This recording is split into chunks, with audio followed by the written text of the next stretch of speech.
ক্লাসের বারান্দায় দাঁড়িয়ে আছি। হঠাৎ পিছন থেকে বলে উঠল, ভাইয়া 4 ক্লাসটা কোনটা? পিছনে তাকিয়ে দেখি একটা মেয়ে। প্রথম দেখাতেই ক্রাশ খেয়ে গেছি।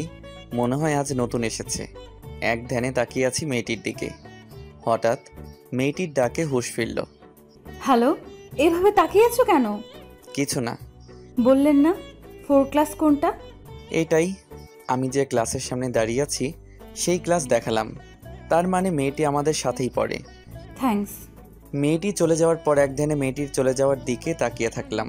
কিছুক্ষণ বারান্দায় থেকে ক্লাসে চলে আসলাম। দেখলাম মেয়েটি আমার পাশের সিটে বসেছে। মনে মনে খুশি হলাম। সেই খুশি নিয়ে সিটে বসে পড়লাম। কিছুক্ষণ পর স্যার আসলো। এসেই বলল, তন্নি, সামনে এসো। স্যারের কথা মতো তন্নি সামনে গেল। তাহলে মেয়েটির নাম তন্নি। নামের সাথে চেহারাটাও মিল আছে বটে। তন্নি সামনে যেতেই স্যার বলল, এ হচ্ছে তন্নি, আজ থেকে তোমাদের নতুন বন্ধু। সবাই একসাথে মিলেমিশে থাকবা। জি স্যার। তন্নি, এবার জায়গায় গিয়ে বসো। তারপর তন্নি এসে জায়গায় বসে রইল। এভাবে সব ক্লাস শেষ করে বাহিরে চলে আসলাম। গেটে দাঁড়িয়ে রইলাম। কিছুক্ষণ পর দেখলাম একদল মেয়ে আসছে। আমার মুখে থাকা সেন্টার ফুটটা গেটের সামনে রাখলাম। এই সেন্টার ফুটে যেই পা রাখবে সেই হবে আমার প্রিয় মানুষ। এটা দেখার জন্য মনটা ছটফট করে। মেয়েগুলো গেটে আসার পর এক এক করে সবাই চলে যাচ্ছে। আমি শুধু পায়ের দিকে তাকিয়ে থাকলাম, কিন্তু এখনও আমার সেন্টার ফুটে পা পড়ল না। হঠাৎ দেখি সেই জায়গায় সেন্টার ফুট নেই। সামনে একজন মেয়ে থেমে গেছে। তারপর দেখলাম পা মাটিতে ঘষাঘষি করছে। ব্যাপারটা বুঝে ফেললাম কেন পা এমন করছে। আমি মেয়েটির কাছে গেলাম। গিয়ে দেখি মেয়েটি আর কেউ না, তন্নি।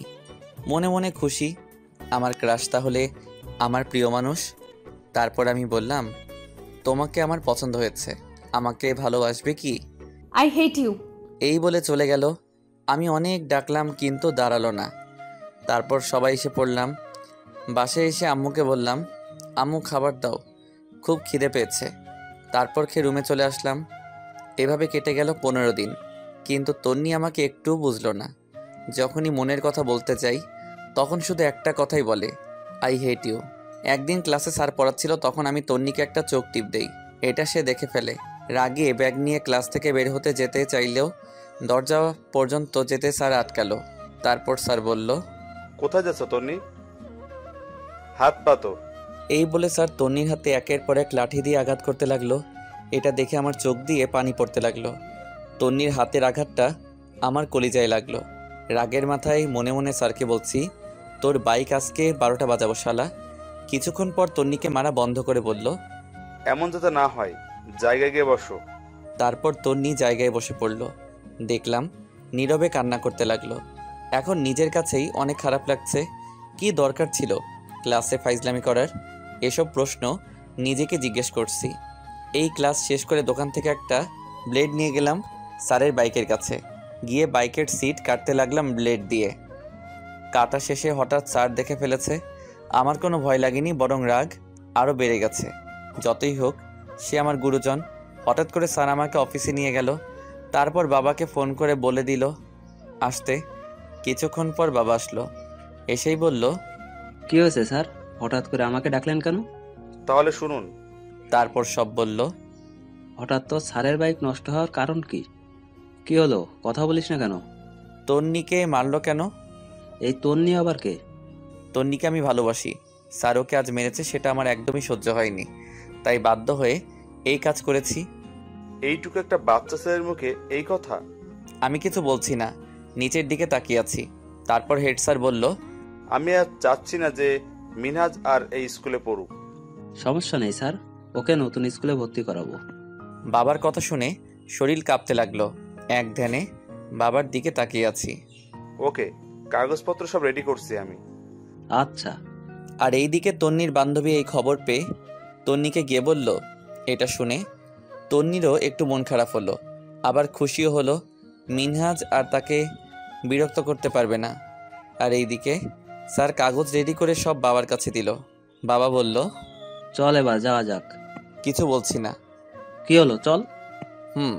তারপর আমি আর বাবা বাহিরে চলে আসলাম। বাবা গাড়িতে উঠে পড়ল। আমি যখন গাড়িতে উঠব ঠিক এই মুহূর্তে তন্নি আসলো। দেখলাম তার মুখে বিজয়ের হাসি। তন্নি বলল, এই নাও তোমার সেন্টার ফ্রুট। তুমি প্রমাণ করে দিলে যে তুমি আমায় ভালোবাসোনি। যদি বাসতে তাহলে স্কুল থেকে চলে যেতে না। এখন আমিও তোমায় ভালোবাসি না। I hate you. আমার হাতে সেন্টার ফুড দিয়ে দৌড়ে চলে গেল। আমি তার যাওয়ার দিকে তাকিয়ে আছি। পিছন থেকে বাবা আবারও, কি হলো মিনাজ, গাড়ি তো ওঠ। তারপর গাড়িতে উঠে পড়লাম। কিছুক্ষণ পর বাসায় এসে পড়লাম। বাবা একজন বিজনেসম্যান। আমাদের বাসাটা 2 তলা। বাসার ভিতরে গিয়ে বাবা আম্মুকে সব বলল। দেখলাম আম্মুর চোখে পানি। কয়েকদিন পর বাবা আমাকে নতুন স্কুলে আবার ভর্তি করিয়ে দিল। নতুন স্কুলের দিন ভালোই কাটছিল। মন থেকে তন্নিকে মুছতে পারলাম না। তার জন্য সারা জীবন অপেক্ষা করব। 12 বছর পর আজ আমি অনেক খুশি, কারণ তন্নি নাকি আমাদের কলেজে ভর্তি হয়েছে। কাল থেকে কলেজে আসবে। বিকেলে শহরটা ঘুরতে বের হলাম। রেল স্টেশনে চোখটা পড়তে দেখলাম একটা মেয়েকে 4 জন ছেলে ডিস্টার্ব করছে। আর একটু সামনে গিয়ে দেখি এটা তো তন্নি। দূর থেকে ছেলেগুলোর ছবি তুলে নিলাম, আর সাথে তন্নিরও। এমনভাবে তুলেছি তারা কিছুতেই বুঝতে পারেনি। তারপর তন্নি একটা ট্যাক্সি নিয়ে চলে গেল বিরক্ত হয়ে, আর ছেলেগুলো গাড়ি নিয়ে চলে গেল। যাওয়ার সময় গাড়ির নাম্বারের একটা ছবি তুলে নিলাম। হোস্টেলে এসে লোকেশনের সাহায্যে ওই গাড়ির নাম্বার সার্চ দিয়ে দেখতে চেয়েছিলাম এখন গাড়িটা কোথায় আছে। অবশেষে পেয়ে গেলাম, সাথে তাদের বাসাও। আর আপনারা ভাবছেন যে তন্নিকে কি করে চিনলাম, তাহলে শুনুন। একদিন ফেসবুকে এক মেয়ের পিক দেখলাম।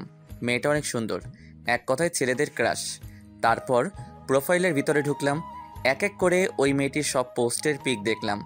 শেষে 2টি পোস্ট দেখে আমার চোখ কপালে উঠল। আমি কাকে দেখছি? এটা তো তন্নির ছোটবেলার ছবি। তারপর বুঝলাম এই আইডিটা আর কারো না, তন্নির। কালকে প্রিন্সিপালের কাছে শুনলাম তন্নি নামের এক মেয়ে নাকি এই কলেজে ভর্তি হয়েছে 2-3 দিন আগে। তারপর স্যারের থেকে তন্নির সার্টিফিকেট নিয়ে দেখলাম এটাই সেই তন্নি যাকে ছোটবেলায় হারিয়েছি। রাত 8টার দিকে বের হলাম বাইক নিয়ে। 30 মিনিট পর পৌঁছে গেলাম। তারপর বাসার দরজার সামনে গিয়ে কলিং বেল বাজালাম। কিছুক্ষণ পর একটা ছেলে দরজা খুলল আর বলল, কে তুই? এখানে কি চাস? বিকালে রেল স্টেশনে একটা মেয়েকে ডিস্টার্ব করছিলি কেন? করেছি, বেশ করেছি, তাতে তোর কি? এই বলে নাক বরাবর দিলাম এক ঘুষি। দেখলাম নাক দিয়ে রক্ত পড়তে লাগলো। ভিতরে থাকা 3 জন এসে ফাইট শুরু করে দিল। কিছুক্ষণ পর 4 জন ফ্লোরে পড়ে আছে। ওদের একজন বলল, ভাই, আমাদের মারছেন কেন? শালা, মেয়ে দেখলেই মাথা ঠিক থাকে না তোদের। আর কোনোদিন যদি মেয়েদের ডিস্টার্ব করিস তাহলে সেদিনই হবে তোদের শেষ দিন। ভাই, মাফ করে দিন, আর কোনোদিন কোনো মেয়ের দিকে তাকাবো না। মনে থাকে যেন। দরজা খুলে বাহিরে বের হলাম। দেখলাম পুলিশ আমাকে কোনো কথা না বলতে দিয়ে গাড়িতে তুলল। অবশেষে থানায় নিয়ে গেল। এখন রাত 12টা। থানায় লকারের ভিতরে বসে আছি। হঠাৎ হাবিলদার এসে বলল, আপনার জামিন হয়ে গেছে, এবার বাইরে আসেন। তারপর দেখলাম বাবার অফিসের ম্যানেজার ওসি স্যারের রুম থেকে বের হচ্ছে। ম্যানেজারকে দেখে বললাম, চাচা কেমন আছেন? ভালো, তুমি কেমন আছো? আলহামদুলিল্লাহ ভালো। আমি থানায় আছি। আপনি কি করে জানলেন? আমি জানিনি, জেনেছে তোমার বাবা। তোমাকে জামিন করানোর জন্য আমাকে পাঠিয়েছে। ও। হঠাৎ ম্যানেজারের ফোন বেজে উঠল। কিছুক্ষণ কথা বলার পর আমার দিকে মোবাইল দিয়ে বলল, তোমার বাবা, কথা বলো। ম্যানেজারের হাত থেকে মোবাইলটা নিতেই, কেমন আছিস মিনাজ? ভালো। তুমি কেমন আছো? ভালো। হঠাৎ মারামারি করতে গেলি কেন? তোমাকে এসব বলে লাভ কি? তুমি তো সারাদিন টাকা আর টাকা নিয়ে থাকো। বলতে পারবে যে আম্মু মারা যাওয়ার পর তুমি আমাকে কতটা সময় দিয়েছো? আমাকে সময় না দিয়ে সারাদিন টাকার পিছনে ঘুরেছো। আম্মু মারা যাওয়ার পর একদিনও ভালো করে তোমার আদর পাইনি। তোমার কোনো শিক্ষা না পেয়ে আজ আমার এই অবস্থা। এভাবে বলিস না, তোকে কাছে না পেয়ে আমারও কষ্ট হয়। বিজনেসে কেমন ঝামেলা তুই তো জানিস। থাকো তোমার বিজনেস নিয়ে। এই বলে ফোন কেটে দিলাম। মোবাইল ম্যানেজারকে দিয়ে বললাম, চাচা এবার আপনি চলে যান। তুমি কোথায় যাবে? হোস্টেলে চলে যাব। ভালো করে যেও। তোমার কোনো সমস্যা হলে তোমার বাবা তো আছেই। আমি জানি তুমি তোমার বাবার সাথে যতই রাগ করো না কেন, ভেতরে ভেতরে অনেক ভালোবাসো। চাচা। তারপর হোস্টেলে চলে আসলাম। ও আপনাদের তো বলাই হয়নি, আম্মু মারা যায় 4 বছর আগে। প্রথমে ভেঙে পড়লে তারপর আস্তে আস্তে স্বাভাবিক হয়ে উঠি। আম্মুকে এখনও ভুলিনি, আর ভবিষ্যতে ভুলতেও পারবো না। আর আরেকটা কথা, আমি হোস্টেল থেকে পড়াশোনা করি। আমার জন্য আলাদা একটা রুম বুক করে দিয়েছিল বাবা। হোস্টেলে এসে ডিনার করে ঘুমিয়ে গেলাম। সকালে উঠে ফ্রেশ হয়ে ব্রেকফাস্ট করে কলেজে চলে গেলাম। ক্যাম্পাসে বসে বসে ছোটবেলার আমার আর তন্নির কথা ভাবতে লাগলাম। কিছুক্ষণ পর বেল বেজে উঠল। তারপর সেখান থেকে চলে আসলাম। যখনই ক্লাসে ঢুকবো তখন এক মেয়ের সাথে ধাক্কা লাগে। দেখলাম মেয়েটি ফ্লোরে পড়ে গেছে। মেয়েটিকে আমার হাত বাড়িয়ে বললাম, সরি, আসলে দেখতে পাইনি, ওঠেন। মেয়েটির মুখ উপরে তুলল, আর এটা তো তন্নি। এত বছর পর তন্নিকে দেখে অনেক খুশি খুশি লাগছে। সেই ছোট তন্নি আজ অনেক বড় হয়ে গেছে। ছোটবেলার চেহারার সাথে এখন কোনো মিল নেই। হ্যালো, উঠবেন নাকি? তারপর তন্নির হাত ধরে তাকে উঠালাম। আপনি কি কানা নাকি? দেখে চলতে পারেন না? আসলে দেখতে পাইনি, সরি। এবারের মতো মাফ করে দিলাম। তারপর তন্নি বেঞ্চে বসে পড়ল, আমিও বেঞ্চে বসে পড়লাম। তারপর স্যার আসলো। সব ক্লাস শেষ করে হোস্টেলে চলে আসলাম। পরের দিন ব্রেকফাস্ট করে কলেজে চলে গেলাম। একদম ভদ্র ছেলের মতো কলেজে গিয়ে ক্যাম্পাসে বসে বসে বই পড়তে লাগলাম। কিছুক্ষণ পর দেখলাম তন্নি আমার দিকে আসছে। এসেই বলল, আমি তার কথায় কোনো উত্তর না দিয়ে বই পড়তে লাগলাম। তন্নি আবারও বলল, কলেজের সবার কাছ থেকে শুনলাম তুমি নাকি ভালো স্টুডেন্ট, কোনো মেয়ের দিকে তাকাও না, তোমার নামে অনেক প্রশংসা শুনেছি। এসব কথা যাক, কালকে রাগ দেখানোর জন্য সরি। এখন আসল কথায় আসি। কলেজের সবার ছবি তুলেছি তুমি বাদে, এবার তোমারটা তুলি। আমি এইবারে উত্তর দিলাম না, শুধু বইয়ের দিকে তাকিয়ে আছি। হ্যালো, তোমার সাথে এতক্ষণ ধরে কথা বলছি, তোমার কোনো রিয়েকশনই নেই। আমি এইবারে উত্তর দিলাম না, শুধু বইয়ের দিকে তাকিয়ে আছি। হ্যালো, এদিকে তাকাও প্লিজ, একটা ছবি তুলি। এইবার কোনো কথা বললাম না, শুধু তন্নির দিকে তাকালাম। এইবার ঠিক আছে, এবার তুলি। তারপর আমি এমন কিছু করব তন্নি কখনো ভাবতেই পারিনি। তন্নি মোবাইলের ক্যামেরাটা ধরতে আমি তন্নির ঠোঁটে আমার ঠোঁটটা লাগিয়ে দেই। তন্নি নিজেকে ছোটানোর জন্য অনেক চেষ্টা করেছিল, কিন্তু আমার শক্তির সাথে পেরে উঠছে না। এভাবে 5 মিনিট লিপ কিস করার পর ছেড়ে দেই। দেখলাম তন্নি অবাক চোখে তাকিয়ে আছে। সে ভাবতেই পারিনি যে আমি এমন কাজ করব। আমি কোনো কথা না বলে সেখান থেকে চলে এলাম। কিছু দূর যাওয়ার পর ভেঙে ফেলার শব্দ হলো। বুঝলাম রাগে তার মোবাইল ছুঁড়ে ভেঙে ফেলছে। আমি আর দেরি না করে হোস্টেলে চলে এলাম সোজা। পরের দিন কলেজে এসে দেখলাম তন্নি ক্যাম্পাসে বসে আড্ডা দিচ্ছে তার বান্ধবীদের সাথে। আমি গিয়ে বললাম, ভালোবাসি। কাকে? তোমার বান্ধবীকে। দেখলাম তন্নি আমার দিকে রাগী চোখে তাকিয়ে আছে। আমি তাকে দেখে মুচকি মুচকি হেসে যাচ্ছি। এটা দেখে তন্নির রাগ দ্বিগুণ হলো। এতদিনে লাইনে আসলেন তাহলে? রিমি, এখান থেকে মিনহাসকে চলে যেতে বল। দুলাভাই, আজ এখান থেকে চলে যান, তা না হলে আমার বান্ধবী আপনাকে 12টা বাজিয়ে ছাড়বে। রিমির বাচ্চা, একদম হাসবি না। এই চেহারাতে তোমাকে অনেক কিউট লাগছে, বেশি রেগে যেও না, তা না হলে মুখ ফেটে যাবে। থাকো বাবু, আমি যাই। এই বলে চলে আসলাম ক্লাসে। আজ একটু বেশি রাগিয়ে ফেললাম। তার রাগী চেহারাটা আমার কাছে ভালো লাগলো। যতই হোক ভালোবাসার মানুষ। কিছুক্ষণ পর দেখলাম তন্নি ক্লাসে আসছে আর আমার দিকে রাগী মুডে তাকিয়ে আছে। আমি সেদিকে খেয়াল না করে অন্যদিকে তাকিয়ে থাকলাম। কিছুক্ষণ পর স্যার আসলো। সব ক্লাস শেষ করে হোস্টেলে চলে গেলাম। পরের দিন কলেজে এসে গেটের সামনে বসে বসে বই পড়তে লাগলাম। হঠাৎ পিছনে তাকিয়ে দেখি কিছু মেয়ে আসছে, তাই মুখে থাকা সেন্টার ফুট মাটিতে রাখলাম। মেয়েগুলো চলে যাওয়ার পর দেখলাম সেন্টার ফুট নেই। সামনে তাকিয়ে দেখি তন্নি পায়ের জুতো থেকে কিছু একটা ছোটানোর চেষ্টা করছে। বুঝে গেলাম তন্নি আবারও আমার সেন্টার ফুটে পা দিয়েছে। তারপর আমি গিয়ে বললাম, তোমাকে আমার পছন্দ হয়েছে, আমাকে ভালোবাসবে কি? তন্নি তাকিয়ে দেখে আমি এই কথাটা বললাম। এটা শোনার পর চিন্তা করতে লাগলো, এই কথাটা আগে যেন কোথাও শুনেছি। কিছুক্ষণ পর বুঝতে পারলো তন্নি এই ছেলেটা আসলে কে। তারপর বলল, তুমি তাহলে সেই পাগল যে ছোটবেলায় আমার পেছনে ঘুরঘুর করতে, আমার সব সময় বিরক্ত করতে। এত সহজে মনে পড়ে গেল তাহলে? এসব কথা যাক, একটা কথা বুঝতে পারলাম না। কি কথা? ছোটবেলায় স্যার আমাকে মারার পর স্যারের বাইক নষ্ট করলে কেন? কারণ তোমাকে আমি সেই ছোটবেলায় প্রথম দেখায় ভালোবেসে ফেলেছিলাম, তাই তোমার হাতের আঘাতটা আমার বুকে এসে লেগেছিল, সেটা সহ্য করতে না পেরে এমনটা করেছি। আর একবার যদি ভালোবাসার কথা মুখে আনো তাহলে কিন্তু খুব খারাপ হয়ে যাবে। কি খারাপ হবে? হ্যাঁ, তোমাকে ভালোবাসতে পারবো না। বেশ, আমি গেলাম, থাকো তোমার ভালোবাসা নিয়ে। এই বলে চলে গেল তন্নি। আমার একটু কষ্ট লেগেছে তন্নির কথাগুলো শুনে, তবু হাল ছাড়বো না। তারপরে হোস্টেলে চলে এলাম। আজ ক্লাস করতে মন চাইছে না, তাই চলে এলাম। আর এদিকে তন্নি রাগ নিয়ে গেল সাজিদের কাছে। এটা দেখে সাজিদ বলল, কি হয়েছে তোমার? এত রেগে আছো কেন? মিনহাজের জন্য। সে কি করেছে তোমাকে? সবসময় আমাকে বিরক্ত করে, এভাবে বিরক্ত করলে একসময় আমি পাগল হয়ে যাব। চিন্তা করো না, আমি দেখছি কি করা যায়। চল, ক্লাস শুরু হয়ে যাবে। আজ ক্লাস করতে ভালো লাগছে না, বাসায় যাই আজ। আচ্ছা, ভালো করে যেও, সমস্যা হলে ফোন দিও। ওকে। তারপর তন্নি চলে গেল বাসায়। এদিকে আমি হোস্টেলে এসে ঘুমিয়ে পড়লাম। বিকেলে ঘুম ভাঙলো। খাবার খেয়ে বাইরে বের হলাম ঘুরতে। কিছুক্ষণ ঘোরার পর একটা পার্কে এসে বসলাম। পার্কে এসে কফি অর্ডার করে কফি খাচ্ছি, হঠাৎ সাজিদ আসলো। এসেই, এখানে কি করিস? দেখছিস তো কফি খাচ্ছি। আমার জন্য অর্ডার করবি না নাকি? ওয়েট, সাজিদের জন্য একটা কফি অর্ডার করলাম। দুইজনে বসে বসে কফি খাচ্ছি। একসময় আমি বললাম, হঠাৎ আমার কাছে কি মনে করে? এসেছি কোনো এক কারণে। বল, কারণটা কি? তন্নিকে বিরক্ত করার কারণ কি? তন্নিকে তুই চিনিস কিভাবে? এক বৃষ্টির দিনে সে গাড়ি পাচ্ছিল না, তাই আমি ওকে লিফট দিয়েছিলাম। সেই সময় থেকে পরিচয় তার সাথে। ও, তোর কি সম্পর্ক তন্নির সাথে? এখন কোনো সম্পর্ক নেই, তবে শীঘ্রই হয়ে যাবে, কারণ আমি তন্নিকে ভালোবাসি আর তন্নিও আমাকে ভালোবাসে। এটা তুই ভুল বললি। তন্নি তোকে নয়, আমাকে ভালোবাসে। হাসালি, তন্নি তো তোকেই দেখতেই পারে না, আর এখানে ভালোবাসার তো দূরের কথা। সময় বলে দিবে তন্নি কার। যতই চেষ্টা করিস না কেন, আমার কাছ থেকে তন্নিকে আলাদা করতে পারবি না। তন্নি যদি তোকে সত্যি ভালোবাসে, তাহলে হাসি মুখে তন্নিকে তোর হাতে তুলে দিব আমি, কারণ তন্নির ভালোর জন্য সব কিছুই করতে পারি। তোর প্রেম কাহিনী শুনতে এখানে আসিনি। যাওয়ার আগে একটা কথা বলে যাই, তন্নিকে আর বিরক্ত করবি না। ভালো থাকিস। এই বলে সাজিদ চলে গেল। আর আমি ভাবছি, তন্নি যদি অন্য কারো হয়ে যায়, সেটা আমি সহ্য করতে পারবো নাকি? যে করি হোক, তন্নিকে আমার করে নিতে হবে। কিছুক্ষণ পার্কে থেকে হোস্টেলে চলে আসলাম। পরের দিন কলেজে এসে দেখলাম আজকেও তন্নি তার বান্ধবীদের সাথে আড্ডা দিচ্ছে। আমিও গেলাম ওদের সাথে আড্ডা দিতে। গিয়ে তন্নির পাশে বসে পড়লাম।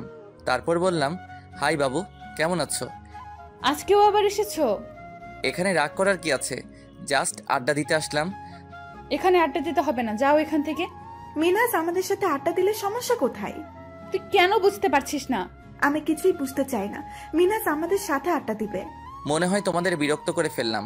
আজ যাই তাহলে। তুমি কোথাও যাবে না, এখানেই আড্ডা দিবে। অন্যদিন আড্ডা দিব, ওকে? তোর কোথাও যাওয়ার দরকার নেই, আজ আমাদের সাথে আড্ডা দাও। আমি তো তন্নির কথা শুনে অবাক। তন্নি এমন কথা বলবে ভাবতেই পারিনি। অবাক হওয়ার কিছু নেই, তোমার সাথে কিছু কথা আছে। কি কথা? রিমি, তোরা এখান থেকে যা। এখন তো নতুন একজনকে পেয়ে গেছিস, আমাদের আর মনে পড়বে না। দেখ, উল্টাপাল্টা কথা বলবি না, যা এখান থেকে। তারপর রিমি আর তার বান্ধবীরা চলে গেল। এতক্ষণ তাদের কাহিনী দেখছিলাম আর হাসছিলাম। তারপর আমি বললাম, কি বলবে বলো? তুমি কি আমাকে ভালোবাসো? ছোটবেলা থেকে ভালোবাসি। তা আমাকে সবার সামনে প্রপোজ করতে পারবে? অবশ্যই। তাহলে কালকে বাগান থেকে একটা গোলাপ ফুল নিয়ে আসো, কেননা গোলাপ আমার প্রিয় ফুল। এখনই প্রপোজ করব, তুমি ওয়েট করো। এই বলে দৌড়ে গেলাম কলেজের বাগানে।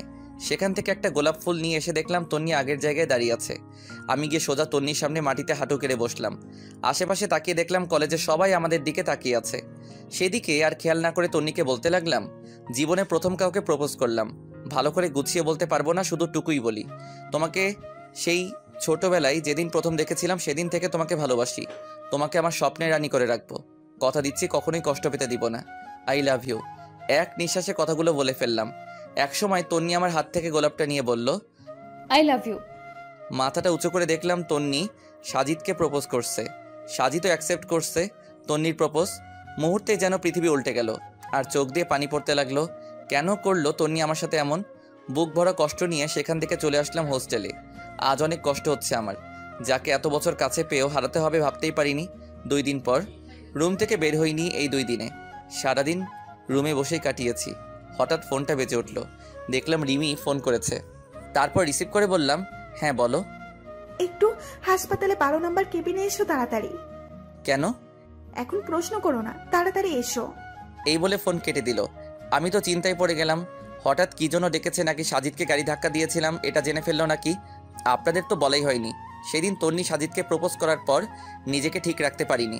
রাতে যখন সাজিদ তার বাসার সামনে গাড়ি পার্কিং করবে, তখন আমি গাড়ি নিয়ে পিছন থেকে ধাক্কা মেরে দিলাম। এতে সাজিদের গাড়ি পাশে থাকা গাছের সাথে জোরে ধাক্কা খায়। সাজিদ কিছু বুঝে ওঠার আগে গ্লাসে তার মাথাটা আঘাত লাগে। সাথে সাথে জ্ঞান হারিয়ে ফেলেছিল। এই ছিল সেদিনের কাহিনী। এসব কথা বাদ দিয়ে রেডি হয়ে চলে গেলাম রিমির দেওয়া হাসপাতালে। হাসপাতালে এসে 12 নম্বর কেবিনে চলে গেলাম। গিয়ে দেখলাম সাজিদের মাথায় ব্যান্ডেজ করা, হাতেও ব্যান্ডেজ করা। পাশে তাকিয়ে দেখি তন্নি আর রিমি বসে আছে। তারপর রুমে ঢুকলাম। আমি যে রুমে ঢুকেছি সেটা কেউ খেয়াল করেনি। একসময় রিমি আমাকে দেখে তন্নিকে বলল, মিনহাজ এসেছে। তন্নি আমার দিকে কিছুক্ষণ রাগী মুড নিয়ে তাকিয়ে একসময় আমার কাছে এসে ঠাস করে কয়েকটা চড় মারে আমার গালে। আমি গালে হাত দিয়ে দাঁড়িয়ে আছি। তারপর তন্নি বলল, সাজিদকে কেন মেরেছো? আর ও কি দোষ করেছিল? তুমি যদি সত্যি আমাকে ভালোবাসতে তাহলে সাজিদকে মারতে পারতে না। কারণ যে সত্যিকারের ভালোবাসে সে চায় তার ভালোবাসার মানুষ অন্য কারোর সাথে সুখে থাকুক। তুমি এর উল্টোটা করেছো। তোমার কাছ থেকে মুক্তি পাওয়ার জন্য সেদিন সাজিদের সাথে অভিনয় করেছিলাম। এটা আগে থেকে আমার আর সাজিদের প্ল্যান ছিল, কিন্তু সামান্য বিষয় নিয়ে তুমি মানুষ মারতে পারবে সেটা কখনোই ভাবিনি। এতদিনে তোমার জন্য একটু ভালো লাগা কাজ করছিল, কিন্তু আজ সেটা ঘৃণায় পরিণত হয়েছে। আমি তোমাকে ঘৃণা করি, শুধু ঘৃণা করি। তন্নির কথাগুলো শুনে আমার খুব খারাপ লাগলো। আজ নিজেকে সত্যি অপরাধী মনে হচ্ছে। তন্নি আমার কাছ থেকে চলে গিয়ে সাজিদের কাছে গিয়ে বলল, সাজিদ, তুমি জানতে চেয়েছিলে না আমি কাকে ভালোবাসি? তাহলে শোনো, আমি তোমাকে ভালোবাসি। আমি শুধু চেয়েছি তোমায়। তন্নির এই কথাটা বুকে এসে লাগলো। মনে হয় কলিজাটা কেউ একজন টানছে। এক মুহূর্তে এখানে না থেকে চলে আসলাম হোস্টেলে। এসে দরজা বন্ধ করে নিজের ইচ্ছে মতো কাঁদলাম। নিজেকে শেষ করে দিতে ইচ্ছে করছে, কিন্তু না, আত্মহত্যা মহাপাপ। অল্প দিনের ভালোবাসার জন্য দুনিয়ার পরকাল হারাতে চাই না। যেভাবে হোক নিজেকে সামলাতে হবে। কয়েকদিন পর হোস্টেলের ছাদে দাঁড়িয়ে দাঁড়িয়ে আকাশ দেখছি। যে সময় মন খারাপ থাকে সেই এখানে দাঁড়িয়েও আকাশ দেখে মনটা ভালো হয়ে যায়। কিন্তু আজ কেন জানি মনটা ভালো হতে চাচ্ছে না। বারবার তন্নির কথা মনে পড়ছে। হঠাৎ আমার কাঁধে কারো হাতের স্পর্শ পেলাম, তাই দেখার জন্য পিছনে তাকালাম। সাথে সাথে মুখে কয়েকটা ঘুষি পড়ল। তাকিয়ে দেখলাম সাজিদ। তারপর বলল, আমি বলেছিলাম না তন্নি আমাকে ভালোবাসে? আজ দেখ, তন্নি শুধু আমার, আর আমাকে সেদিন মারতে চেয়েছিলি না? আজ দেখ তোর অবস্থা। এই বলে মারতে শুরু করলো। হঠাৎ আমার বুকে সাজিদের একটা লাথি দিল। নিচে থাকা আরেকটা বিল্ডিংয়ের ছাদে পড়লাম। নাক দিয়ে হালকা রক্ত পড়তে লাগলো। সেদিকে সাজিদের কোনো খেয়াল নেই। তারপর সাজিদের সেই উপরের ছাদ থেকে নিচের ছাদে লাফ দিতে যাবে, অমনি পা ফসকে গিয়ে নিচে পড়ে যায়। পড়ে যাওয়ার আগে সাথে সাথে ওর হাতটা ধরে ফেললাম। তারপর বললাম, তোকে বলেছিলাম না তন্নি যদি সত্যিই তোকে ভালোবাসে তাহলে তন্নিকে তোর হাতে তুলে দিব। এখান থেকে বাঁচা ভাই। তোকে বাঁচতেই হবে, কেননা তুই যদি এখন মারা যাস তাহলে তন্নি কষ্ট পাবে। এই বলে সাজিদের হাতে টান দিয়ে তুললাম। তারপর বললাম, আজ থেকে তুই আমার বন্ধু। ওকে। তন্নিকে কষ্ট দিস না। হুম। কিছুক্ষণ কথা বললাম সাজিদের সাথে। একসময় সাজিদের ফোনটা বেজে উঠলো। সাজিদ ফোন রিসিভ করে কথা বলার পর মুখটা কালো হয়ে গেছে। এটা দেখে আমি বললাম, কি হয়েছে, মুখ কালো হয়ে গেল কেন? তন্নির বাবার লোকেরা আজ তন্নিকে নিয়ে গেছে তাদের বাড়ি চট্টগ্রামে। তন্নির ইচ্ছার বিরুদ্ধে বিয়ে ঠিক করেছে তার বাবা। কি করব কিছুই বুঝতে পারছি না। তোর কিছুই করতে হবে না, আমি তন্নিদের বাড়িতে যাব। তোকে কথা দিচ্ছি তন্নিকে তোর হাতে তুলে দিব। ওকে দোস্ত, কবে যাচ্ছিস? আজ যাব। ওকে। যেখান থেকে চলে আসলাম হোস্টেলে, তারপর ব্যাগ গুছিয়ে রেডি হয়ে বেরিয়ে পড়লাম তন্নিদের বাসার উদ্দেশ্যে। ট্রেন থেকে নেমে রিক্সা নিলাম। কিছুক্ষণ পর তন্নিদের বাড়িতে আসলাম। দেখলাম বিশাল বড় বাড়ি। তন্নিদের বাবা এই এলাকার চেয়ারম্যান। বাড়িটা 3 তলা। তারপর ভিতরে ঢুকলাম, দেখলাম চেয়ারে একজন বয়স্ক লোক বসে আছে। মনে হয় এটাই তন্নির বাবা। তন্নির বাবা আমাকে দেখে বলল, কে তুমি? আমি মিনহাজ, আমি তন্নিকে ভালোবাসি। এটা শোনার পর তন্নির বাবার লোকেরা ছুরি নিয়ে আসলো। এসেই সবাই আমার গলায় ছুরি ধরেছে। তারপর তন্নির বাবা বলল, কি বললে তুমি? আরে কথাটা তো শুনেন। আমি তন্নিকে ভালোবাসি, কিন্তু তন্নি আমাকে ভালোবাসে না আঙ্কেল। সবাই ছাড় ওকে। তারপর সবাই ছেড়ে দিল। আঙ্কেল মানে তন্নির বাবা আবারও বলল, কোথায় থেকে এসেছো? ময়মনসিংহ থেকে এসেছি। তন্নির সাথে কিভাবে পরিচয় তোমার? ও আমার ক্লাসমেট, আমরা এক কলেজে পড়ি। এসেছো যখন তখন বিয়ে খেয়ে যেও। Okay uncle. একটা কথা শুনেছিলাম, তন্নিকে আপনার সূত্রের ছেলের সাথে বিয়ে দিচ্ছেন। একসময় শত্রু ছিলাম, এখন আর নেই। আমরা বন্ধু হয়ে গেছি আরমান শিকদারের সাথে। ও বুঝে শুনে তন্নিকে বিয়ে দিয়েন। এসব নিয়ে তোমার চিন্তা করতে হবে না। দারোয়ান মিনহাজের ব্যাগগুলো উপরে নিয়ে যা। দারোয়ান ব্যাগ উপরে নিয়ে গেল। হঠাৎ করে একজন দৌড়ে এসে বলল, কাকু, আরমান শিকদার আর তোর লোকরা এসে গেছে। তুই যা, আমরা আসছি। আজকে কি জন্য এসেছে তারা? আজ তন্নিকে আংটি পরিয়ে যাবে। তুমি ভিতরে যাও, আমি তাদের নিয়ে আসি। না, আমিও আপনার সাথে যাব। এত দূর থেকে এসেছো, এখন রেস্ট নাও। তার আর দরকার হবে না, আমিও যাব। আচ্ছা চল। তারপর সবাই চললাম আরমান শিকদারকে এগিয়ে আনতে। একসময় আমি বললাম, আঙ্কেল, আরমান শিকদার যদি আজ অস্ত্র নিয়ে আসে তখন কি করবেন? আমার বিশ্বাস আজ তারা কোনো অস্ত্র নিয়ে আসবে না। আমিও চুপ হয়ে গেলাম। তারপর তাদেরকে দেখলাম গাড়ি নিয়ে দাঁড়িয়ে আছে। একসময় আমি হাতটা এমনভাবে পিছনে নিলাম যে কেউ দেখে ভাববে ছুরি বা অস্ত্র বের করছি পিছন থেকে। আর আরমান শিকদারের লোক আমার দিকে তাকিয়ে আছে। তারপর আমি পিছনের পকেটে হাত ঢুকিয়ে হাতটা আস্তে আস্তে বের করলাম। আর আরমান শিকদারের লোক অবাক চোখে তাকিয়ে আছে। এটা দেখে সবাই ছুরি বের করে ফেললো। আমিও সাথে সাথে পিছন থেকে হাত বের করে বললাম, আপনারা থামেন, এটা চিরুনি। চিরুনি? দেখলেন তো এখন। এসব কি? এসব কিছু না, তোমার পায়ে ফেলার জন্য এসেছি। এবার চল বাড়িতে। আরমান শিকদারের একজন লোকের কাছে দেখলাম পোষা কুকুর কোলে নিয়ে দাঁড়িয়ে আছে। আমি গিয়ে বললাম, চিরুনি লাগবে নাকি? তাহলে কুকুরটা আমার কাছে দেন, এই নেন চিরুনি। তারপর কুকুর নিয়ে চলে আসলাম তন্নিদের বাড়ির পাশে পুকুরে। পুকুরটা বেশ বড়, আবার জায়গাটাও সুন্দর। ওর সাথে খেলা করতে লাগলাম। একসময় মুখ দিয়ে শীষ বাজাতে শুরু করলাম। দেখলাম কুকুর শুয়ে পড়েছে, এমনভাবে শুয়েছে যে সে আর রাত বেঁচে নেই। আবার শীষ বাজালাম, তখন শোয়া থেকে উঠে পড়লো। এবার কাজ হয়েছে, এটা দিয়ে তন্নির বিয়ে ভাঙতে হবে। পুকুর পাড় থেকে চলে আসলাম। কুকুরটা ওই লোকের কাছে দিয়ে বাড়ির সবার সাথে পরিচয় হলাম। তন্নির দাদির কাছে জানতে পারলাম তন্নির ছাদে আছে, তাই আমিও ছাদে চলে গেলাম। দেখলাম তন্নি দোলনায় বসে আছে। আমাকে দেখে বলল, কেন এসেছো এখানে? ছোটবেলায় একবার তোমার সেন্টার ফ্রুটে পা দিয়েছিলাম, তাই সারা জীবন তোমার কাছে থাকতে হবে? কখনোই না। ছোটবেলায় আমাকে শান্তিতে থাকতে দিলে না, আর এখন কলেজেও সবসময় বিরক্ত করে গেছো। আমি কতবার বলবো যে আমি তোমাকে ভালোবাসি না, আমি সাজিদকে ভালোবাসি, আর এখন আমার বাড়ি পর্যন্ত এসে গেছো আমাকে বিরক্ত করার জন্য। হ্যাঁ, তোমার বাড়ি পর্যন্ত এসে গেছি, কিন্তু বিরক্ত করার জন্য না। এসেছি তোমার বিয়ে ভাঙতে, তোমার আর সাজিদকে মিলিয়ে দেওয়ার জন্য। তুমি আসলে কেন সাজিদকে পাঠাতে? ও যদি আসতো তাহলে তোমার বাবা তাকে মেরে ফেলতো, তাই আমি আসতে দেইনি। এসেছো ভালো কথা, বিয়েটা যেভাবেই হোক ভাঙতে হবে। এসব নিয়ে তোমার চিন্তা করা লাগবে না, আমি সব সামলে নিব। চলো নিচে। তারপর আমি আর তন্নি নিচে চলে আসলাম। এইভাবে কয়েকদিন কেটে গেল। আজ তন্নির বিয়ে। আমি এখনো কুকুর নিয়ে খেলছি ছাদে বসে। হঠাৎ করে তন্নি এসে বলল, একটু পর আমার বিয়ে, আর তুমি এখানে কুকুর নিয়ে খেলছো? আমি কোনো কথা বলছি না, শুধু কুকুরের সাথে খেলা করছি। তন্নি আবারও বলল, কি হলো, কথা বলছো না কেন? আমি এবারও কোনো কথা বললাম না। তন্নি আবারও বলল, এই বিয়ে যদি হয় তাহলে তোমাকে আমি ছাড়বো না, ইডিয়েট। এই বলে চলে গেল। আমি হাসছি আর কুকুরের সাথে খেলা করছি। কিছুক্ষণ পর কুকুরটা দিয়ে দিলাম ওই লোককে। এবার খাওয়ার পালা। সব আয়োজন করা শেষ, এবার খাওয়া আর বিয়ে পড়ানো বাকি। মেহমানরা সবাই খাচ্ছে। আমার হাতে একটা ভিডিও ক্যামেরা, কি হচ্ছে না হচ্ছে সব ভিডিও করে রাখছি। ওই লোকটার দিকে তাকালাম, দেখলাম কুকুরকেও পোলাও খাওয়াচ্ছে। হঠাৎ করে কুকুর যা করলো সবাই অবাক হয়ে গেছে। কুকুরটা পোলাও খাওয়ার পর আমি মুখ দিয়ে শীষ বাজাতে লাগলাম। কুকুর মুখে শীষ বাজানোর শব্দটা শুনে শুয়ে পড়ল মরার মতো। সবাই মনে করবে কুকুর মারা গিয়েছে। হঠাৎ ওই লোকটি বলতে লাগলো, থাম সবাই, খাবারের বিষ আছে। এই কথা শুনে সবাই খাওয়া বাদ দিল। আরমান শিকদার আসলো, এসে বলল, কি হয়েছে? খাবারের বিষ আছে, কুকুরটা পর্যন্ত মারা গেল। সবাই খাওয়া বন্ধ করে চল। সবাই চলে যেতে লাগলো। হঠাৎ আঙ্কেল বলে উঠল, কি হয়েছে বন্ধু? রাখ তোর বন্ধু, আমাদের সাথে পেরে উঠবি না দেখে খাবারে বিষ মিশিয়ে মেরে ফেলতে চাইছিস? এসব কি বলছো তুমি? ঠিক বলছি, চল সবাই। এই বলে চলে যেতে লাগলো।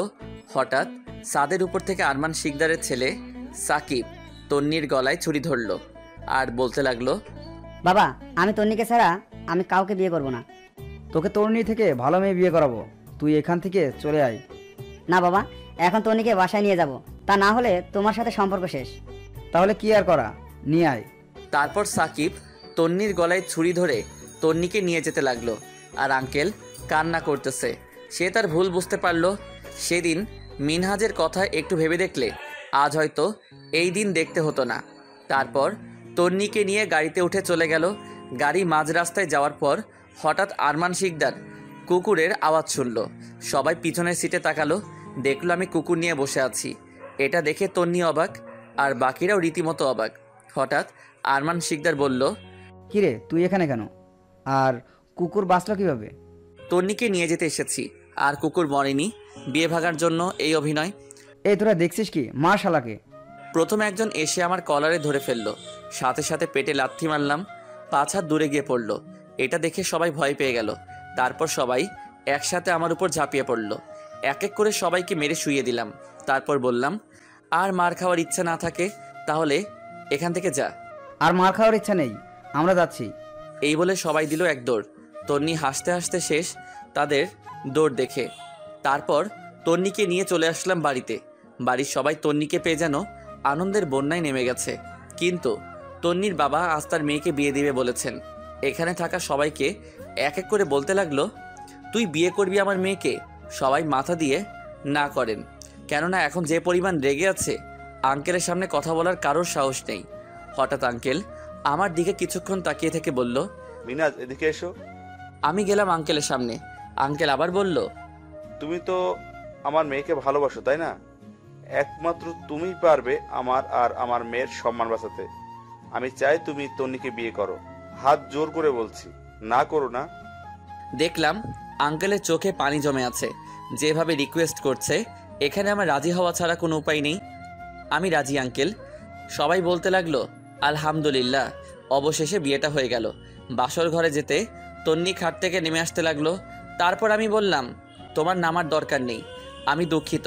তোমাকে যদি বিয়ে করতে রাজি না হতাম তাহলে এতক্ষণ অন্যজনের ঘরে থাকতে, এর ফলে সাজিদকেও হারাতে। সাজিদ কাল চট্টগ্রামে আসছে। সকালে কেউ ঘুম থেকে ওঠার আগেই বেরিয়ে পড়তে হবে। কিন্তু কোনো কিন্তু নয়, অনেক রাত হয়েছে, ঘুমিয়ে পড়ো। আমি সোফায় শুয়ে পড়ছি। হুম। এরপর সোফায় শুয়ে পড়লাম, কিন্তু ঘুম আসছে না। ভাবতেও খারাপ লাগছে, সকালের পর থেকে তন্নি অন্য কারো হয়ে যাবে। অনেক কষ্টে ঘুমালাম, আর তন্নি এখনও ঘুমায়নি, শুধু মিনহাজের দিকে তাকিয়ে আছে আর ভাবছে ছেলেটা এত ভালো হয় কিভাবে, নিজের বউকে এত কাছে পেয়েও কিছু করলো না। কিছুক্ষণ পর তন্নিও ঘুমিয়ে পড়ে। সকালে তন্নির দাদি ঘরে আমাদের দুইজনের জন্য দুধ নিয়ে আসলো। রুমের সামনে এসে দেখলো দরজা খোলা। ভিতরে এসে দেখে আমরা নেই। তারপর আঙ্কেলকে ডাক দিল। কিছুক্ষণ পর আঙ্কেল এসে বলল, কি হয়েছে মা, ডাকছো কেন? তন্নি আর জামাইকে খুঁজে পাওয়া যাচ্ছে না, ওদের জন্য দুধ নিয়ে আসলাম। এসে দেখলাম রুমে কেউ নেই। কি? চিন্তা করো না, যেভাবে হোক তাদেরকে খুঁজে বের করব। আর এদিকে আমি তন্নিকে নিয়ে বাস স্টেশনে চলে আসলাম। দেখলাম সাজিদ দাঁড়িয়ে আছে। আমি যেতেই ঠাস করে চড় মারলো আর বলতে লাগলো, তোকে বিয়ে ভাঙাতে পালিয়েছিলাম, এখন তুই বিয়ে করে ফেললি। আমি যদি বিয়ে না করতাম তাহলে তন্নি অন্য কারো হয়ে যেত। আমাদের মধ্যে এখনো কিছুই হয়নি, তুই আমাকে বিশ্বাস করতে পারিস। সরি এমন ব্যবহারের জন্য। এখন কোনো কথা না বলে যত তাড়াতাড়ি পারিস এখান থেকে যা। মিনহাস, তোমার সাথে কিছু কথা আছে। এখন কোনো কথা নয়, এখন যাও। তারপর তাদেরকে বাসে উঠিয়ে দিলাম। নিজের অনেক কষ্ট হচ্ছে, কি করব, নিয়তি চাইছে না যে তন্নি আমার হোক। তন্নি আর সাজিদকে বাসে উঠিয়ে গাড়িতে উঠে পড়লাম। অনেক কষ্ট হচ্ছে, কি করব, কিছুই করার নেই। হঠাৎ করে চোখে পড়ল গাড়িতে থাকা ঝুড়ির দিকে। দেখলাম আমার ক্যামেরা, তারপর ক্যামেরা চালু করলাম। আমার আর তন্নির বিয়েটা দেখতে লাগলাম। যতবার দেখছি ততবার চোখ দিয়ে পানি পড়ছে। হঠাৎ কিছু দূর দেখতে পেলাম একটা ছেলেকে, কিছু লোক মিলে দৌড়াচ্ছে। মনে মনে ভাবলাম ছেলেটাকে সাজিদের মতোই লাগছে। সাজিদ না তো আবার। গাড়ি থেকে নেমে দৌড়ে গেলাম। একটু কাছে যেতেই ব্যাপারটা ক্লিয়ার হলো। আঙ্কেলের লোকগুলো সাজিদকে দৌড়াচ্ছে। আমি দূর থেকে ওদের চিৎকার করে বলতে লাগলাম, ছাড়ো ওকে, কিন্তু তারা কেউ আমার কথায় পাত্তা দিল না। আমি দৌড়ের স্পিড বাড়িতে দিলাম। কিছুক্ষণ পর সাজিদকে ধরে ফেললাম। এক একজন করে আসতে লাগলো সাজিদকে মারার জন্য। আমি এক একজনকে ধাক্কা দিতে লাগলাম। তারপর দেখলাম আঙ্কেল এসেছে, সাথে তন্নিও। তন্নির মুখে চিন্তার ছাপ। তারপর আঙ্কেলের পায়ে পড়ে বলতে লাগলাম, বাবা, সাজিদ আমার বন্ধু, আমাদের বিয়ের খবর শুনে এখানে এসেছে। একমাত্র আমার বন্ধু আর বাবা ছাড়া পৃথিবীতে আর কেউ নেই, ওকে ছেড়ে দিন। জামাই বাবা, আমাদের মাফ করে দাও। আসলে তন্নি আপুকে ওই ছেলেটার সাথে দেখে মাথা ঠিক ছিল না। এসব বাদ দিয়ে নতুন মেহমানকে নিয়ে বাড়িতে চলো। Thanks uncle. তারপর বাড়িতে চলে আসলাম। কয়েকদিন সাজিদ আঙ্কেলের বাড়ি মানে আমার শ্বশুর বাড়িতে থাকবে। 10 দিন পর আজ আমরা নিজ জেলায় যাওয়ার জন্য আমি আর তন্নি ব্যাগ গোছাচ্ছি। বাড়ির সবার কাছ থেকে বিদায় নিয়ে রেল স্টেশনে চলে আসলাম আমি আর তন্নি, আর সাথে বাবাও এসেছে এগিয়ে দিতে। ট্রেন এসে গেছে। আমি আর তন্নি ট্রেনে উঠে সিটে বসে পড়লাম। সাথে ট্রেন চলা শুরু করলো। হঠাৎ সাজিদের কথা মনে পড়লো। সাজিদ কোথায়? দেখলাম তন্নিও কান্না করতেছে। তারপর ট্রেনের দরজার কাছে গেলাম, বাবাকে বললাম, বাবা, সাজিদ কোথায়? ওর কথা এখন বাদ দাও, এই নাও তোমার ডায়েরি। ডায়েরিটা হাতে নিয়ে বাবার দিকে এক ধ্যানে তাকিয়ে থাকলাম। কিছুক্ষণ পর ট্রেনের গতি বেড়ে গেল। আবার সিটে এসে বসে পড়লাম। আমি বললাম, তন্নি, আসলে সরি, সাজিদের কথা একদম মনে ছিল না। মনে ছিল না নাকি আমাকে পাবার জন্য ইচ্ছে করে এমন করেছো? এখন বাবা সাজিদকে আর বাঁচিয়ে রাখবে না। আমার খুশির জন্য বাবা সব কিছু করতে পারে, এবার সাজিদকে মেরে ফেলবে। আমি কিছু বলছি না, চুপ করে বসে আছি। এবার মনে পড়ে গেল আরমান শিকদারের কথা, ওকে দিয়ে কাজে লাগাতে হবে। তারপর সামনের স্টেশনে এসে আমি আর তন্নি নেমে পড়লাম ট্রেন থেকে। তন্নি অনেকবার জিজ্ঞেস করেছিল এখানে কেন নামলাম, আমি কিছুই বললাম না। তারপর রিক্সা নিয়ে চলে গেলাম আরমান শিকদারের বাড়ি। দেখলাম তাদের বাড়িটার চারদিকে লোকে ঘেরাও করে রেখেছে। গেটে আসতে একজন বলল, কাকে চাই? আরমান শিকদার কে? আসেন আমার সাথে। তারপর গেলাম, গিয়ে দেখে আরমান শিকদার বসে আছে। আমাকে দেখে বলল, আসেন আসেন, আমি জানতাম তন্নিকে নিয়ে আমার কাছে একদিন আসতেই হবে। এসব বাদ দে, যে কারণে আসছি সেটা ভালো করে শোন। আজ তন্নিকে এখানে রেখে যাচ্ছি, কাল বাবা সাজিদকে নিয়ে এই জায়গায় আসবে, তুই লোক নিয়ে চলে যাবি। ওরা যদি সাজিদকে ছেড়ে দেয় তাহলে তন্নিকে ওদের হাতে তুলে দিবি। আমার কথা শুনে তন্নি অবাক, সে কিছুই বলছে না, চুপ করে আছে। তা বুঝলাম, এই সাজিদটাকে? ও আমার বন্ধু। চিন্তা করিস না, কাল ঠিক মতো তোর দেওয়া ঠিকানায় চলে যাব। আর একটা কথা, তন্নিকে ভালো করে দেখে রাখবি, ওর গায়ে একটা ফুলের টোকা যেন না লাগে, তা না হলে তোদের সবাইকে উপরে পাঠিয়ে দিব, মনে থাকবে? মনে থাকবে। তারপর তন্নির কাছে গেলাম, গিয়ে বললাম, চিন্তা করো না, সাজিদের কিছুই হবে না। তাই যেন হয়। তারপর তন্নিকে রেখে সেখান থেকে চলে আসলাম। পরের দিন আরমান শিকদার তন্নিকে নিয়ে আমার দেয়া ঠিকানায় চলে গেল। আমি এক জায়গায় লুকিয়ে থাকলাম যাতে বাবার লোক আমাকে না দেখতে পায়।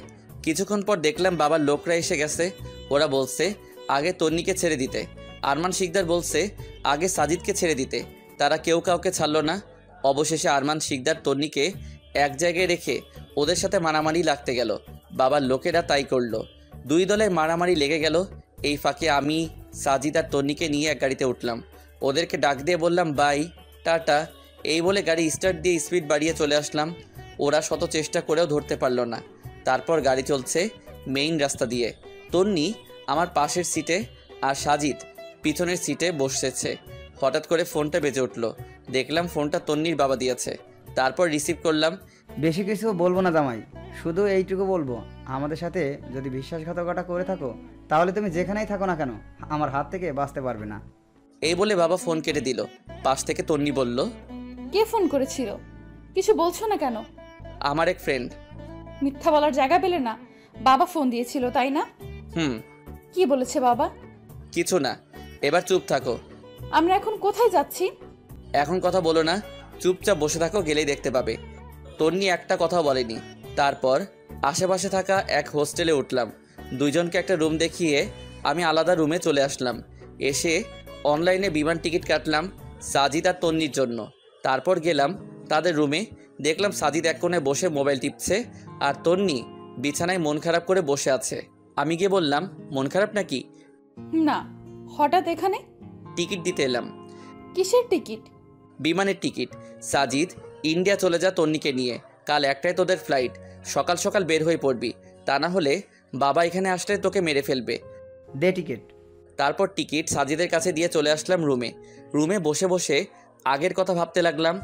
হঠাৎ করে তন্নি আসলো, এসেই বলল, কি করো? দেখতেই পারছো কি করছি। কাল আমরা চলে যাব, তারপর আমাকে ভুলে থাকতে পারবে? জানি না, তবে চেষ্টা করব। আমরা চলে যাওয়ার পর তুমি ময়মনসিংহে চলে যেও। আগে তোমার বাবার কাছে ক্ষমা চাইতে হবে। তোমার বাবা যে বিশ্বাসটা আমাকে করেছিল সেটা আজ ভেঙে ফেলেছি। এখন যদি তোমার বাবার কাছে ক্ষমা না চাই তাহলে নিজেকে অনেক বড় অপরাধী মনে হবে। তুমি পাগল হয়ে গেছো নাকি? বাবার কাছে যাবে মানে? বাবা তোমাকে মেরে ফেলবে। এসব পরে দেখা যাবে, এখন যেতে পারো, ঘুমাবো এখন। যাওয়ার আগে আমার দেওয়া শেষ স্মৃতিটা তোমাকে দিতে চাই। এই বলে ব্যাগ থেকে আমার ক্যামেরাটা এগিয়ে দিয়ে বললাম, এই ক্যামেরাটা রাখো, এটার মধ্যে তোমার আমার ছোটবেলার সব স্মৃতি আর আমাদের বিয়ের ভিডিও আছে। তারপর তন্নি ক্যামেরা নিল। তারপর টেবিল থেকে একটা ট্যাবলেট খেলাম। তন্নি অবাক হয়ে জিজ্ঞাসা করলো, কি খেলে এটা? ভয় পাওয়ার কিছুই নেই, সকালে তোমাদের চলে যাওয়া দেখে সহ্য করতে পারবো না, তাই ঘুমের ট্যাবলেট খেলাম। এই বলে শুয়ে পড়লাম। তন্নি দরজা পর্যন্ত গিয়ে একবার আমার দিকে তাকালো, দেখলো আমি ঘুমিয়ে পড়েছি এতক্ষণে। কিছুক্ষণ আমার দিকে তাকিয়ে চলে গেল রুমে। তন্নি রুমে যেতেই সাজিদ জিজ্ঞেস করলো, কোথায় গিয়েছিলি? মিনহাজের কাছে একটু। ও আচ্ছা, ব্যাগ গুছিয়ে নাও, সকাল সকাল বের হতে হবে। তারপর ব্যাগ গুছিয়ে সাজিদ সোফায় শুয়ে পড়লো আর তন্নি বিছানায় শুয়ে পড়লো। তারপর তারা ঘুমিয়ে গেল।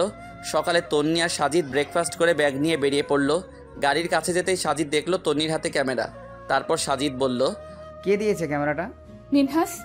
ও, এবার উঠে পড়ো। একবারও কি ভেবে দেখেছো আমরা চলে গেলে বাবা মিনহাজকে মেরে ফেলবে? তোমার বাবা এখন আমাদের মেরে ফেলবে, তাড়াতাড়ি উঠো। আমি জানি বাবা আমাকে ভালোবাসে, তাই আমাদের কিছুই করবে না। তাড়াতাড়ি ওঠো। হঠাৎ করে বাবার গাড়ি দেখতে পেল সাজিদ আর তন্নি। সাজিদ ভয় শেষ, সে তন্নিকে জোর করতে লাগলো। তবু তন্নি গাড়িতে উঠলো না, কারণ মিনহাজের কথা ভেবে। তন্নি ভালো করে জানে বাবা মিনহাজকে মেরে ফেলবে। হঠাৎ করে বাবার লোক গাড়ি থেকে নেমে সাজিদকে ধরে ফেলে। তন্নি গিয়ে তার বাবার পায়ে ধরে বলে, বাবা, সাজিদকে কিছু করো না, এখানে সাজিদের কোনো দোষ নেই, ওকে ছেড়ে দাও। কিন্তু বাবা তন্নিকে ধাক্কা দিয়ে সাজিদকে মারতে লাগলো। তন্নি বারবার তার বাবার পায়ে বলছে ওকে ছেড়ে দিতে, কিন্তু বাবা কোনো কথা শুনলো না, সাজিদকে মারতেই থাকে। হঠাৎ করে আমার কানে কিছু একটা শব্দ পেলাম, সাথে সাথে ঘুম থেকে উঠে পড়লাম। হঠাৎ তন্নির কান্নার আওয়াজ আমার কানে আসলো বাহির থেকে। এটা শুনে দৌড়ে গেলাম বাহিরে, দেখলাম বাবার লোক সাজিদকে মারছে। তারপর আমি সাজিদের কাছে গিয়ে বাবার লোকগুলোকে ধাক্কা দিয়ে সরিয়ে ফেললাম। হঠাৎ সাজিদকে মারা বন্ধ করে দিল। তারপর বাবার কাছে গিয়ে বললাম, বাবা, এখানে সাজিদ আর তন্নির কোনো দোষ নেই, সব দোষ আমার। ঠিকই বলেছিস, সব দোষ তোর। এই বলে পা দিয়ে লাথি মেরে ফেলে দিল। তারপর আবারও বলতে লাগলো, আমি ভুল করেছিলাম তোর মতো ছেলের সাথে আমার মেয়ের বিয়ে দিয়ে। আজ দেখি কে তোকে বাঁচায়।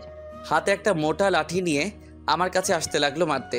যখনই বাড়ি দিতে যাবে, পাশ থেকে তন্নি চিৎকার করে বলল, বাবা, আর কাউকে যদি মেরেছো তাহলে নিজেকে শেষ করে দেব। এই বলে তন্নির হাতে একটা চাকু নিয়ে তার হাত কাটতে লাগলো। আমি দৌড়ে গিয়ে চাকুটা ধরে ফেলে দিলাম। দেখলাম হাত থেকে রক্ত পড়ছে।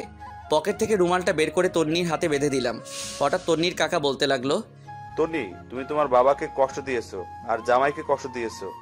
এই বলে সাজিদের গলায় ছুরি ধরলো। মাটিতে থাকা ছুরিটা নিয়ে আমার গলায় ধরে বলতে লাগলাম, বাবা, সাজিদকে ছাড়তে বলেন, তা না হলে নিজেকে শেষ করে দিব। তুমি পাগল হয়ে গেলা? হ্যাঁ, পাগল হয়ে গেছি। আর বাবা তাড়াতাড়ি সাজিদকে ছেড়ে দিতে বলেন। মতিন, ছেড়ে দে সাজিদকে। তারপর মতিন সাজিদকে ছেড়ে দিল, আর আমি আমার গলায় ছুরি ধরে দাঁড়িয়ে আছি। তারপর সাজিদ বলতে লাগলো, তন্নি, চলো এখান থেকে, এর থেকে বড় সুযোগ আর পাবো না। তন্নি কোনো কথা বলছে না, শুধু আমার দিকে তাকিয়ে আছে। বাবা আবারও বলতে লাগলো, দেখ, তোর মতো এই বন্ধুত্বের এই প্রতিদান দিবেই না কেন? সে একটা খারাপ মানুষ। বাবা, সাজিদ মোটেও খারাপ নয়। তা তো দেখতেই পাচ্ছি কে খারাপ আর কে ভালো। হঠাৎ করে সাজিদ বলতে লাগলো, কাকে খারাপ বলছেন? আমি খারাপ নয়। আমাকে মারবেন নাকি? মারুন। তন্নি চাইলে মিরাজকে তালাক দিয়ে দিতে পারে। কি পারবে না? তোমার বাবার সামনে মিরাজকে তালাক দিয়ে দিতে? কি হলো, কথা বলো। এক পর্যায়ে বাবা অনেক রেগে যান সাজিদের ব্যবহার দেখে। নিজের রাগ কন্ট্রোল করতে না পেরে ছুরিটা হাতে নিয়ে সাজিদের পেটে ঢুকিয়ে দেই, আর সাজিদ ভয় চিৎকার মারে। কিছুক্ষণ পর টের পাই ছুরিটা মিনহাজের পেটে ঢুকেছে। হ্যাঁ, ঠিকই ধরেছেন আপনারা। বাবা যখন ছুরি সাজিদের পেটে মারে, তার আগেই মিনহাজ ছুরির সামনে পড়ে, যার ফলে ছুরিটা মিনহাজের পেটে ঢুকে যায়। আমি পেটে হাত দিয়ে দাঁড়িয়ে আছি, পেট দিয়ে রক্ত বের হচ্ছে। তন্নি এটা দেখে চিৎকার করে উঠল। কারো মুখে আওয়াজ নেই, যেন মুহূর্তেই বোবা হয়ে গেছে সবাই। আর এদিকে সাজিদ তন্নির হাত ধরে তন্নিকে বলতে লাগলো, তন্নি, চলো এখান থেকে, চলো। সাজি, মিনহাজ, ও মরে যাবে, মরে যাক, তাতে তোমার কি? ও আমার স্বামী। সাথে সাথে সাজিদ তন্নির হাত ছেড়ে দিল। তন্নি ছাড়া পেয়ে আমার কাছে দৌড়ে আসলো। দেখলো এতক্ষণে অজ্ঞান হয়ে গেছি। বাবা আমাকে হাসপাতালে নিয়ে গেল। 10 ঘন্টা পর তন্নি সিটে বসে বসে কাঁদতে লাগলো, আর বাবা সান্ত্বনা দিতে লাগলো। হঠাৎ ডাক্তার এসে বলল, এখানে রোগীর কাছে লোককে। তন্নি বসা থেকে দাঁড়িয়ে বলল, আমি। কি হন রোগীর? স্ত্রী। এখানে একটা সাইন। তন্নি তাই করলো।